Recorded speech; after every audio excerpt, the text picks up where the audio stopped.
غریب دیہاتی ایک غریب دیہاتی بارگاہ رسالت مآب صلی اللہ علیہ وسلم میں انگوروں سے بھری ایک ٹوکری کا تحفہ پیش کرنے کے لیے حاضر ہوا۔ کملی والے آقا صلی اللہ علیہ وسلم نے ٹوکری لی اور انگور کھانے شروع کیے۔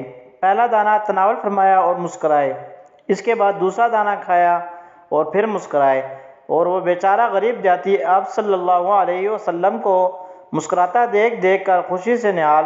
صحابہ سارے منتظر، خلاف عادت کام جو ہو رہا ہے کہ ہدیہ آیا ہے اور انہیں حصہ نہیں مل رہا۔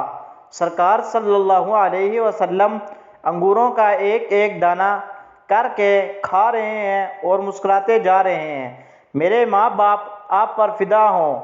آپ صلی اللہ علیہ وسلم نے انگوروں سے بھری پوری رکابی ختم کر دی، اور آج صحابہ سارے متعجب، غریب دیہاتی کی تو عید ہو گئی تھی۔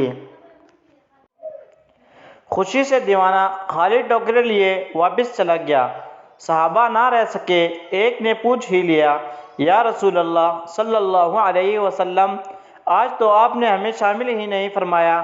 سرکار صلی اللہ علیہ وسلم مسکرائے اور فرمایا، تم لوگوں نے دیکھی تھی اس غریب کی خوشی، میں نے جب انگور چکھے تو پتہ چلا کہ کھٹے ہیں، مجھے لگا کہ اگر تمہارے ساتھ یہ تقسیم کرتا ہوں تو ہو سکتا ہے تم میں سے کسی سے کچھ ایسی بات یا علامت ظاہر ہو جائے کہ انگور کھٹے ہیں اور اس غریب کی خوشی کو خراب کر کے رکھ دے۔